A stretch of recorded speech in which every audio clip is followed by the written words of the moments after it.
Советот на општина Кочани ја одржа третата редовна седница на која според предложениот дневен ред требаше да се разгледуваат 10 точки.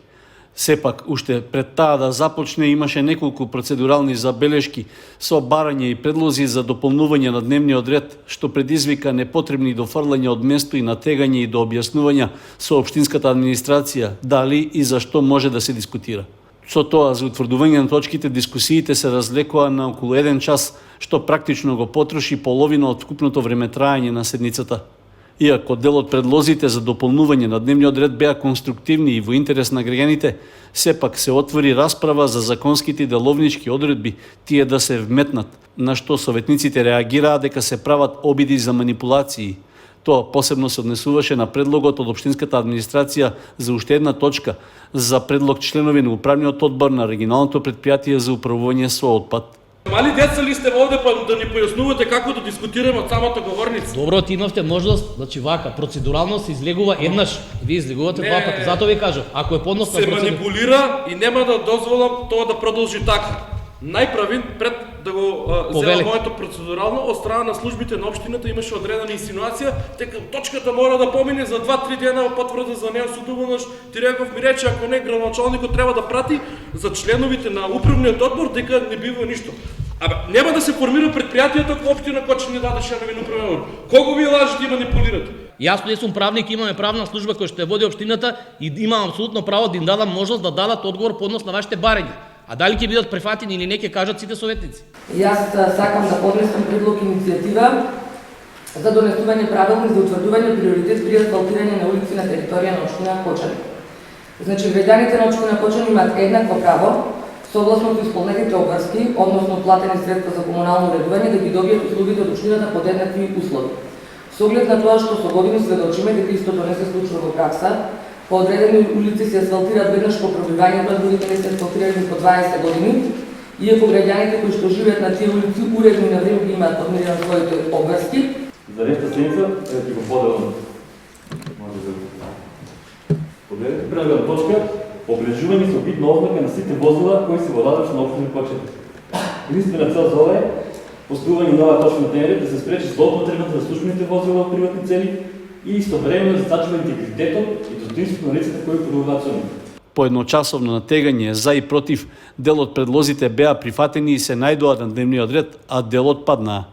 Во продолжение на седницата се разгледуваше извештајот за финансиското работење на комуналното предпријатие Водовод, како и планот за вработување во 2022, откако претходно не беше прифатен предлогот за негово повлекување. Седницата заврши по 2,5-часовни дискусии, а на крајот советниците поставуваа прашања до градоначалникот и до службите во локалната самоуправа. Општина Кочани и комуналното предпријатие Водовод ги прават подготвителните активности за почеток на градежните работи за реконструкција на потисниот цевковод од бунарите во Грдовски орман во правец на Кочани. Откако неодамна пристигнаа цевките и останатата опрема, сега се договараат задачите што предстојат за овој важен капитален зафат.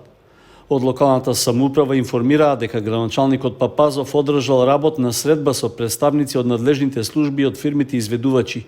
Реконструкцијата ќе се реализира на потегот од Грдовски орман до Клучка 1 во вкупна должина од 2250 метри.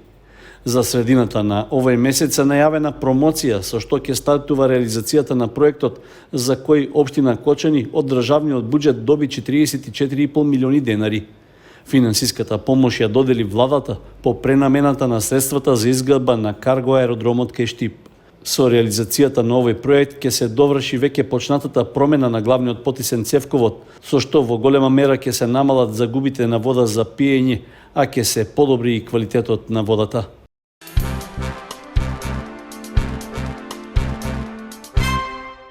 Објектот на детската градинка Павлина Вилјанова кај автобуската станица, подрачното училиште Никола Карев во Грдовци и основното музичко училиште Ристо Јуруков ќе добијат нови прозорци.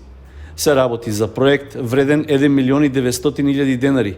Средства што претходно беа обезбедени од страна на владата, наменети за подобрување на енергетската ефикасност во јавните установи, како и за намалување на загадувањето на воздухот. Од општина Кочани информираа дека замената на прозорците во детската градинка веќе е завршено.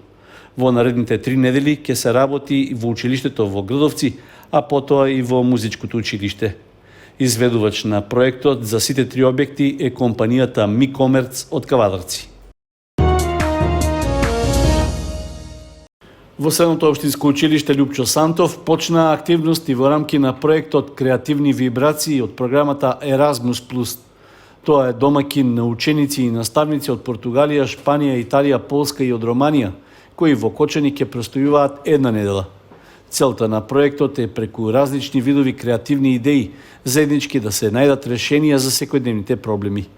Всушност, иницијативата е на тој начин учениците да се стекнат со нови знаења и вештини, со што ќе можат полесно да ја одберат својата идна професија. Вниманието на младите е насочено кон тоа што ќе работат и нели кон нивната професија. Па затоа ние со овие настани ги им помагаме да изберат што ќе работат нели во понатомошниот тек на животот. Исто така, решаваме одредени проблеми кои ќе се случуваат во околината, наоѓаме нивно решение и тоа решение е во корист нели на сите нас. Освен активностите во рамки на проектот, гостите од европските држави ќе имаат можност да се запознаат и со културното, историското и друго наследство на Македонија. За таа цел се предвидени и посети на позначајните локалитети во државата.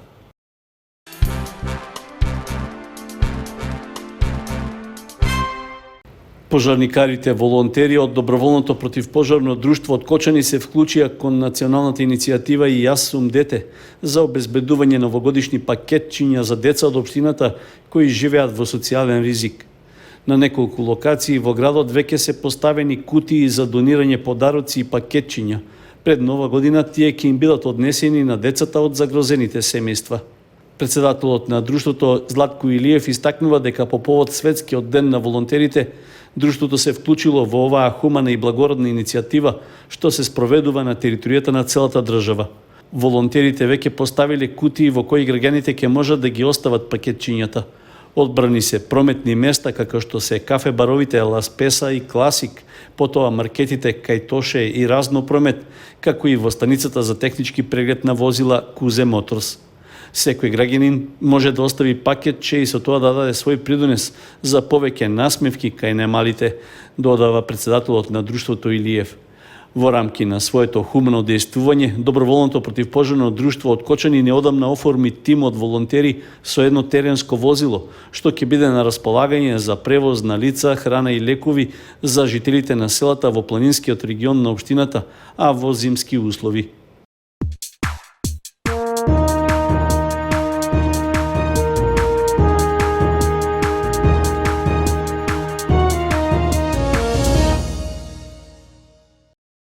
Викендов се одигра 13-тото коло во втората фудбалска лига Исток, во која екипите од Кочани и Виница гостуваа и освоија 1, односно 3 бода.